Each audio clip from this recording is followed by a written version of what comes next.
You've made up your mind. Maybe it's the kitchen renovation you've been planning for months. You pick the layout, the countertops, the contractor. Your spouse raises a concern and you say, "No, I've thought this through." And you have. You thought it through from every angle that supports the decision you already want to make. Or, let's say you're in a leadership meeting. Someone pushes back on the company's direction, and instead of engaging with what they actually said, you find yourself dismantling the weakest version of their argument, the one that's easiest to knock down. Here's what happens next. The renovation hits a wall you never saw coming. The strategic pivot misses something the pushback was pointing to all along, not because you weren't smart enough, because you weren't arguing against a straw version of the other side instead of the real one. That gap between the straw man and the steel man could be the most expensive mistake you make this year. Today we're covering steel manning, what steel manning is, what the research says about why your brain fights it, and 3 ways to use steel manning to make sharper decisions at home, at work, and when it matters most for your team's direction and your own sanity. A straw man argument is when you take someone's position, water it down, and argue against the weaker version instead of the real one. Steel manning is the opposite.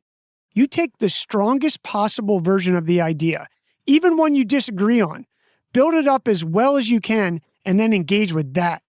The goal, as philosopher Daniel Dennett put it, is to restate someone's position so clearly that they say, "Thanks, I wish I thought of putting it that way." When you can do that, you've earned the right to respond. Before we jump into 3 ways to use steel manning, let's look at what the research says about why it's so hard to do it naturally. A 1984 study published in the Journal of Personality and Social Psychology titled "Considering the Opposite, a Corrective Strategy for Social Judgment" put this to the test.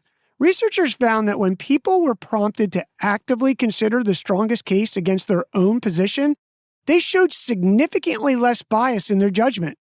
And the finding that should stop you in your tracks, that prompt outperformed simply being told to be fair and unbiased. Being told to be fair doesn't work. You need a specific strategy, something that focuses your brains off the track it's already on. The pull towards confirming what you already believe isn't a character flaw. It's a cognitive default, which means steel manning isn't natural. It's a skill, and you can build it on purpose.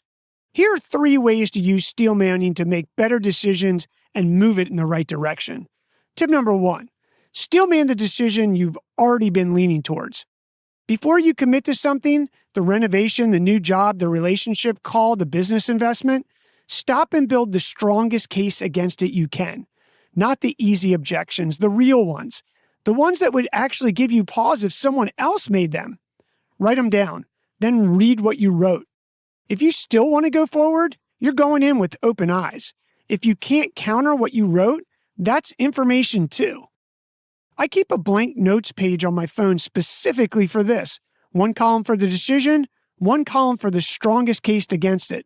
It takes 5 minutes, and it saves you from being blindsided down the road. Steel manning your own decision before you commit is how you stop being surprised later.